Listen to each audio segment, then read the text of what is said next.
ನಮಸ್ತೆ ಸರ್. ನಿಮ್ಮ ಹೆಸರು ಸರ್? ರಾಜೇಂದ್ರ ಅಂತ ಅಂದ್ಬಿಟ್ಟು. ಎಲೆಕ್ಷನ್ ಬರ್ತಾ ಇದೆ, ಭಾರತಕ್ಕೆ ಎಲೆಕ್ಷನ್ ಮಾಡ್ತಾ ಇದ್ದಾರೆ. ಖಂಡಿತ. ಇದ್ರ ಬಗ್ಗೆ ಎಲೆಕ್ಷನ್ ಬಂದ್ರೆ ನಿಮ್ಮ ಆಯ್ಕೆ ಯಾರು ಇರ್ತಾರೆ? ನಮ್ಮ ಆಯ್ಕೆ BJPನೇ. ಯಾಕೆ ಸರ್ ಬಿಜೆಪಿ? ಯಾಕೆಂದರೆ ಇಷ್ಟು ವರ್ಷದಿಂದ ಕಾಂಗ್ರೆಸ್ ಏನೂ ಮಾಡಿಲ್ಲ. ಇವಾಗ ಜನಗಳಿಗೆ ಏನು ಮಾಡ್ತು ಕಾಂಗ್ರೆಸ್ ಅಂತಂದರೆ ಹಾಳು ಮಾಡಿದೆ. ಫ್ರೀ ಕೊಟ್ಟು ಜನ ಹಾಳಾದರು. ಅದಕ್ಕೆ ಈ ಒಂದ್ಸಲಿ ಮೋದಿಗೆ ತಿರ್ಗಾ ಇನ್ನೊಂದ್ಸಲಿ ಚಾನ್ಸ್ ಕೊಡೋಣ. ಸರ್, ಈಗ ನಮ್ಮ ದೇಶ 2014ಕ್ಕಿಂತ ಮುಂಚೆ ಟಾಪ್ 10 ಇತ್ತು. 10 ವರ್ಷದಲ್ಲಿ ಟಾಪ್ 5 ಬಂದಿದೆ. ಇದ್ರ ಬಗ್ಗೆ ನಿಮ್ಮ ಅನಿಸಿಕೆ ಏನಿದು? ಇದೆಲ್ಲ ಮೋದಿ ಕೈಲೇ ಆಗೋದು ಅಷ್ಟೇ.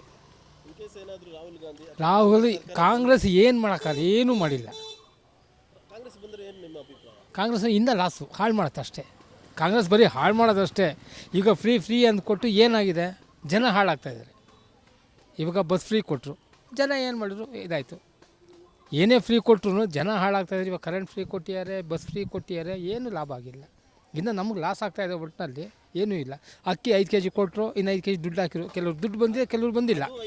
ಸೆಂಟ್ರಲ್ ಗೌರ್ಮೆಂಟ್ ಕೊಡ್ತಾ ಇರೋದು. ಕಾಂಗ್ರೆಸ್ ಸೇರಿ ಕೊಡ್ತೀನಿ ಅಂತೇಳಿ ಎಲ್ಲಿ ಕೊಟ್ಟರು? 5 kg. ಕೆಲವ್ರು ದುಡ್ಡು ಬಂದಿದೆ, ಕೆಲವ್ರು ದುಡ್ಡು ಬಂದಿಲ್ಲ. ಏನಿದ್ರು ಮೋದಿ ಇವಾಗ ಏನು ದೇಶ ಉದ್ಧಾರ ಮಾಡಬೇಕು, ಮೋದಿನೇ ಬರಬೇಕು, ಮೋದಿ ಸರ್ಕಾರನೇ ಬೇಕು. ನಮ್ಮ ಅಭಿಪ್ರಾಯ ಮೋದಿನೇ. ನಮ್ಮ ಮೋದಿಗೆ ಜೈ. Okay sir, thank you.